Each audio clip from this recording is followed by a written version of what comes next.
The Sunlander's route north is an interesting design. If it misses Maryborough altogether, at Rockhampton it goes for overkill, right down the middle of a main street and nearly always at night. Just be careful when you're getting up from the ladder that the rungs are securely in here, you see? Otherwise, the sway of the train, you're liable to get a bit of a tilt. Might tip the train over.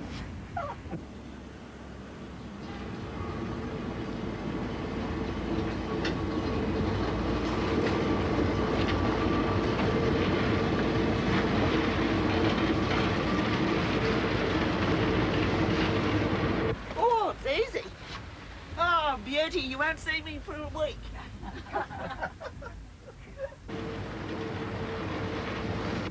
Under your head. Nighty night. It's all right for all.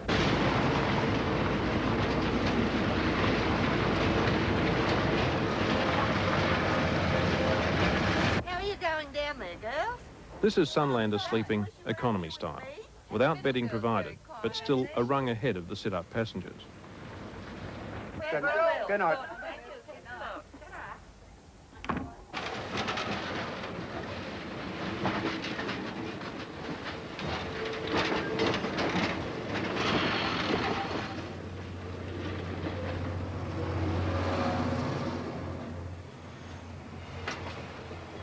By daylight on the second day, the Tropic of Capricorn, which runs south of Rockhampton, is well behind, and so is the rain, which in turn has made the train late.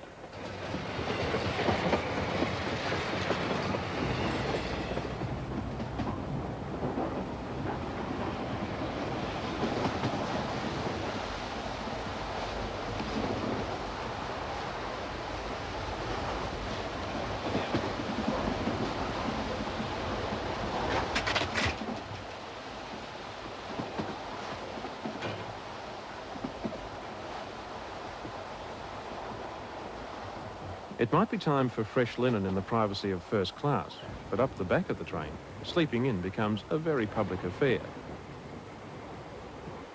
But just part of coping with the timeless environment. The worst trip I've ever had going to Cairns, and I've been there lots of times. That's not true. It's a good trip. But you can't help the train wobbling like this. And after all, the track to Cairns is 1,600 kilometres long and only just over a metre wide. Queensland has stuck with the old 3-foot 6-inch narrow gauge, and now there are plans to extend it. So bullet train country, it isn't. I blame the drivers. He hasn't even made up 5 minutes. What all the time we lost in Rockhampton. But this track can claim almost 100 years of service, helping to haul countless trains over scores of crossings like the one at Ayr on the Burdekin River.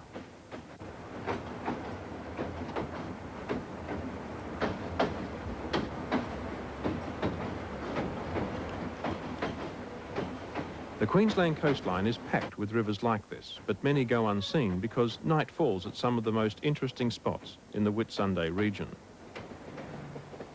North of Ayr, en route to Townsville, it's hard to believe we're on roughly the same parallel as Fiji and just past the halfway point of the Queensland coast. The fact is that Australia's largest tropical city is surrounded by a huge dry belt of countryside. It's an area where the inland comes to the coast.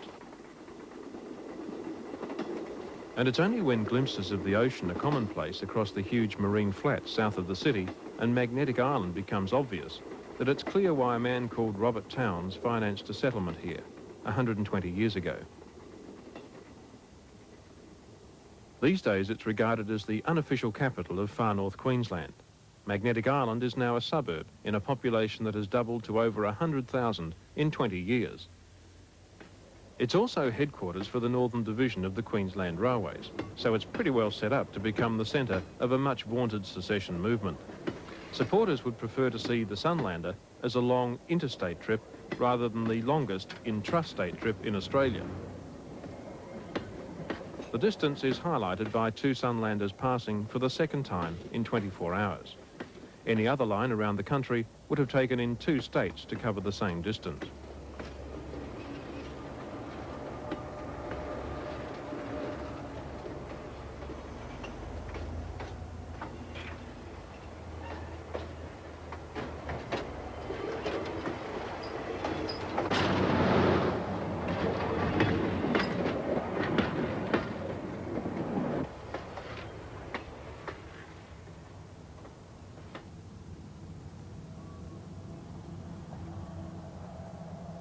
Townsville is the outlet for all the ore coming from the mines at Mount Isa, over 900 kilometres due west of here. It's been a popular port with ships' crews since the days of sail, and was established for that reason in 1864. This is the heart of Townsville, gateway to the tropics, and romantically its boundaries encompass many of the reefs, islands and offshore waters on the edge of the Coral Sea.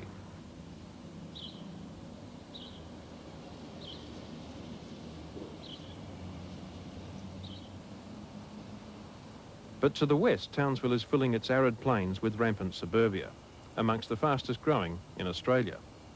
It comes as a total surprise to passengers who expected rainforest on the other side of Castle Hill.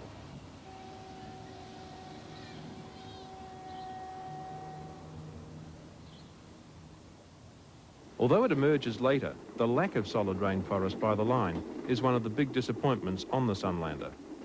It seems such a waste to pass through so much dry countryside when huge tracts of dense foliage have been torn down for the sake of an overproductive sugar industry. The railways and the sugar industry are roughly the same age, but the railways still show, to the point where they use a staff and ticket system just as trains did 100 years ago.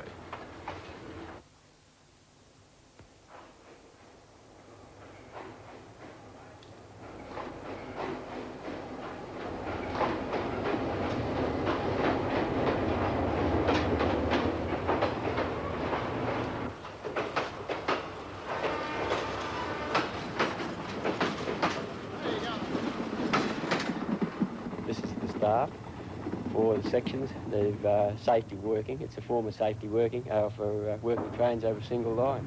That opens a box. Inside the box is what we call tickets. These tickets are numbered. A train can't proceed unless this staff is actually at the station. The hoop is used for the passing of the ticket from the station staff to the driver of the train.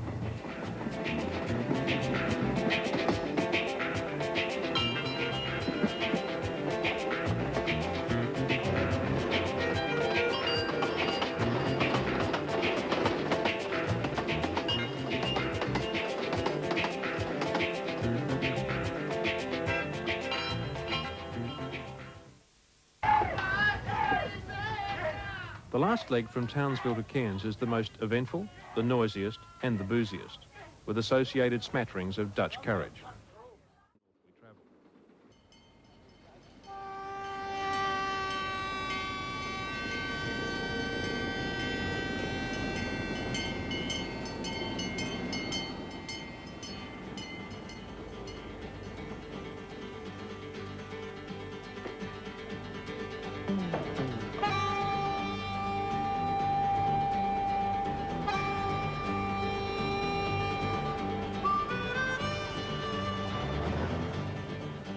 On a visit to Cairns not long ago, Prince Charles told locals they lived in paradise and they knew it.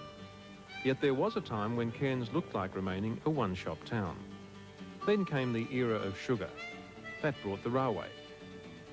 The original objective, to open a port for the collection of customs dues, faded. Sugar now shares the local limelight with tourism.